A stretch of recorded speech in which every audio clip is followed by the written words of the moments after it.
తాకట్టులో ఉన్న బంగారాన్ని విడిపించి ఆ రోజు ఆన్లైన్ రేటుకే మేము కొంటాం. Sharma gold company. నమస్తే, వెల్కమ్ టు సుమన్ టీవీ. నేను మీ యామ్ని. ప్రస్తుతం మనతో ఉన్నారు ప్రముఖ ఆధ్యాత్మికవేత్త, జ్యోతిష్య రత్న శ్రీమతి కోనాల భాగ్యలక్ష్మి రెడ్డి గారు ఉన్నారు. అమ్మతో మనం మాట్లాడదాం. నమస్తే అమ్మా. నమస్తే అమ్మా. అమ్మ, ఈ మార్చి నెలలో వృషభ రాశి వారికి అసలు ఏ విధంగా ఉంటుంది? ఈ రాశి వారికి సంబంధించి పరిహారాలు అంటే ఏంటమ్మా? రాశిలో వృషభ రాశి వారి కృతిక 2, 3, 4 పాదాలు, ఆ తర్వాత రోహిణి నక్షత్రం, మృగశిర, ప్రథమ, ద్వితీయ. ఏ విధంగా ఉండబోతుందంటే శుభారంభంగానే ఉంది. మార్చి నెల అన్ని విధాలా కూడా బాగుంది. అయినప్పటికీ కూడా కొన్ని కుటుంబంలో కుటుంబ పరంగా గౌరవం, నమ్మకం అద్భుతంగా ఏర్పడతాయి. అంటే సమాజంలో ఎప్పుడు కూడానండి ఒకటే గుర్తుపెట్టుకోమ్మా, మనకి గౌరవం, నమ్మకం పెరగాలంటే మనం చేసే పనిలో డిటర్మినేషన్ కావాలి, డెడికేషన్ కావాలి.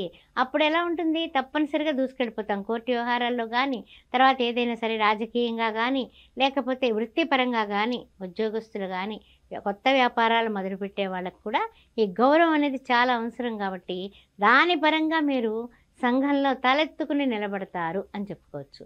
ఈ మాసం మీకు అంత బాగుంది.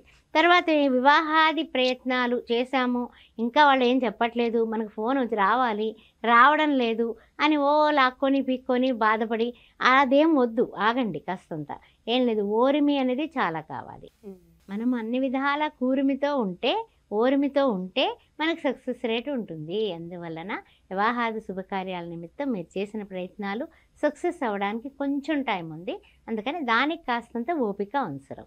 ఆ తర్వాత ముఖ్యంగా మూడో విషయంలో బాధ్యతాయుతంగా వ్యాపారంలో మీరు ముందుకు ఎదగాలంటే చాలా బాధ్యతగా, ఎవరి మీద డోంట్ డిపెండ్ ఆన్ అదర్స్. అది మీరు ఉన్నట్లయితే డెఫినెట్గా సక్సెస్ అవుతారమ్మా. ఈ రాశి వాళ్ళు వ్యాపారంలో సక్సెస్ కావాలంటే ఇతరుల మీద ఆధారపడి మనవాడే చేసేస్తాడు, మనవాడు చూసేస్తాడు, మా వాడు ఉన్నాడండి, అలాంటి మాటలు మనకొద్దు. మన స్వయం కృషే మనకి శ్రీరామ రక్ష.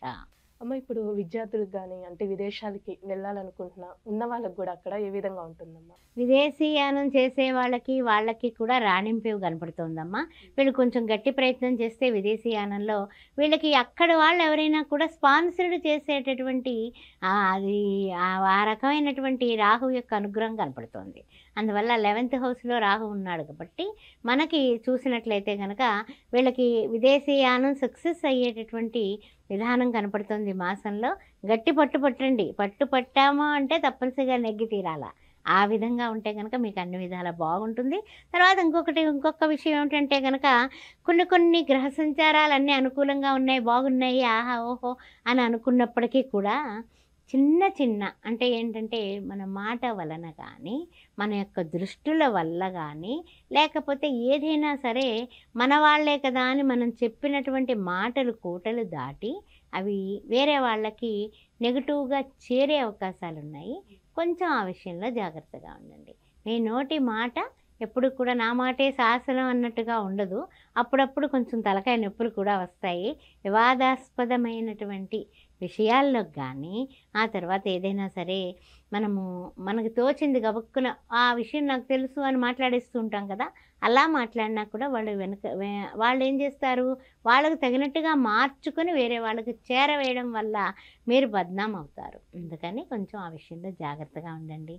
మన నాలుకని హితంగా మితంగా వాడండి, ప్రియంగా మాట్లాడండి. ఇప్పుడు అమ్మ, కోర్టు సమస్యలు ఉన్న వాళ్ళు ఉంటారు కదమ్మా, అసలు ఈ నెలలో వాళ్ళకి రిజల్ట్ ఏ విధంగా ఉంటుందంటారు? కోర్టు సమస్యలు ఉన్న వాళ్ళకు కూడా ఒక కొలుక్కి వస్తాయి. తర్వాత ఏంటంటే కనుక వీళ్ళకి అంటే ఇప్పుడు ఈ మాసంలో కాస్త ఇంచుమించు అంతా పాజిటివే కనపడుతుంది మనకి. అందువల్ల ఒక కొలుక్కి రావడం, తర్వాత ఏంటంటే కనుక కొంచెం మనము ఇంకా అంటే ఎలర్ట్గా ఉండాలి. అంటే ఏంటంటే ఇప్పుడు వాయిదా ఎప్పటికి పడింది, ఎలా పడింది, ఏంటండి, ఏం మాట్లాడుకోవాలి మనం వాళ్ళ లాయర్ తోటి. ఇప్పుడు కనెక్టివిటీ ఎప్పుడు ఉండాలి. కనెక్షన్ అనేది మనం పోగొట్టుకోకూడదు. మనం పర్వాలేదు మా లాయర్ గారు చేసేస్తారు అంటే కుదరదు. మనం ప్రతిదీ కూడా తెలుసుకుంటూ ఉండాలి. ఆరోగ్యం బాగుంది, ఆర్థిక లావాదేవీలు బాగున్నాయి. నిజంగా చెప్పాలంటే కనుక అనుకున్న విధంగా అనుకున్న పనులు సక్రమంగా సంతోషంగా మీకు తిరుగులేదు పొండి అన్నట్టుగా ఉంది. ఈ మాసం అసలు చూసుకోక్కర్లేదమ్మా వృషభరాశి వారికి. శుభంగా ఉంటుంది. శుభస్య శీఘ్రంగా అన్ని పనులు మొదలు పెట్టుకోవచ్చు. అంటే ఈ రాశి వారికి ఏమైనా ఆరోగ్య సమస్యలు ఉన్నాయా? ఏం లేదమ్మా, అంత బాగుంది. ఆరోగ్యం భాస్కరాది చేత భాస్కరుడు అయినటువంటి దినకరుడికి ప్రతిరోజు ఓం సూర్యాయ నమః అని 3 సార్లు అనుకోండి, 3 సార్లు అర్ఘ్యం ఇవ్వండి. ఆరోగ్యానికి తిరగలేదు. ఆలోచనలకి కూడా బాగున్నాయి, ఆలోచనలు సక్రమంగా ఉన్నాయి. అద్భుతమైనటువంటి ఆలోచనలతో మంచి శుభఘడియలు మీకు రాబోతున్నాయి. అన్ని విధాలా బాగుంది. మీరు చేయాల్సింది ఒక్కటేనండి, బాగా గుర్తుపెట్టుకోండి. గురు నిమిత్తం గురు చరిత్ర పారాయణ చేయడం కానీ, శనగపిండితో చేసిన మిఠాయిలు గురువారం పూట పేదవాళ్ళకి కనీసం 90 లడ్డూలు పంచి వాళ్ళకి భోజనం దానం చేస్తే అద్భుతమైనటువంటి, అసలు మీకు ఇంకా దేనికి కూడా బ్రేక్స్ ఉండవు. ఆ గురు అనుగ్రహం ఒక్కటే ఉంటే కనుక మీరు అష్టైశ్వర్యవంతుడే. అమ్మ, ఇప్పుడు సినిమా పరిశ్రమకి సంబంధించి కానీ రాజకీయ నాయకులకి అసలు ఈ రాశి వారికి ఏ విధంగా ఉంటుందమ్మా? చాలా మంచి ప్రశ్న వేశారమ్మా మీరు. ఇది వృషభ రాశి అంటేనే శుక్రుడు. శుక్రుడు అంటే సినిమాలు, నటన, ఈ సినిమాలు, టీవీ రంగం వాళ్ళు, వీళ్ళందరూ కూడా దీనిలోకే వస్తారు. అందువల్ల వీళ్ళు అంటే ఆ యొక్క శుక్ర అనుగ్రహం ఉంటేనే ఒక వెలుగు వెలుగుతాం అనమాట. మన ముఖం ట్యూబ్లైట్లా వెలిగిపోతుందంటే శుక్రుడు ఎక్కడున్నాడు మీకు జాతకంలో అని అనుకుంటూ ఉంటాం. అందువల్ల మంచి పరిస్థితులే కనపడుతున్నాయమ్మా. అయితే ఏంటంటే అందరినీ నమ్మి మోసపోయే ప్రక్రియ కూడా కనపడుతుంది. అందువల్ల కొంచెం కొన్ని విషయాల్లో మన జాగ్రత్తలో మనం ఉండడం అనేది మంచిది. అంతే, అంటే బోల్డ్గా అన్నీ షేర్ చేసుకోకుండా నేను దానిలోకి నన్ను అడిగారు, దీనిలోకి నన్ను అడిగారని ఈ యొక్క మన నోటితో మనం చెప్పేటటువంటివి బయటకు వెళ్ళిన తర్వాత వాళ్ళ యొక్క ఘోష, నరఘోష అంటాం కదా, తగిలే సూచనలు ఉన్నాయి. అందుకని టీవీ సినీ రంగంలో ఉన్నవాళ్ళు, నటనపరమైనటువంటి వృత్తుల్లో ఉన్నవాళ్ళు కొంచెం గుట్టుగా ఉండడం అనేది చెప్పదగిన సూచన. పూర్తిగా మీరు మహాలక్ష్మీదేవిని ఆరాధించండి. మహాలక్ష్మీ చ విద్మహే విష్ణు పత్ని చ ధీమహి తన్నో లక్ష్మి ప్రచోదయాత్. మీరు చక్కగా లక్ష్మీ ఆరాధన, లక్ష్మీ అష్టోత్తరం, శుక్రవారం పూట అమ్మవారి దర్శనం, అమ్మవారికి పూజ చేసుకుంటే అన్ని విధాల యోగదాయకంగా అంటే ఇదే పరిహారంగా చేసుకోవచ్చు. ఈ పరిహారం బాగుంటుంది.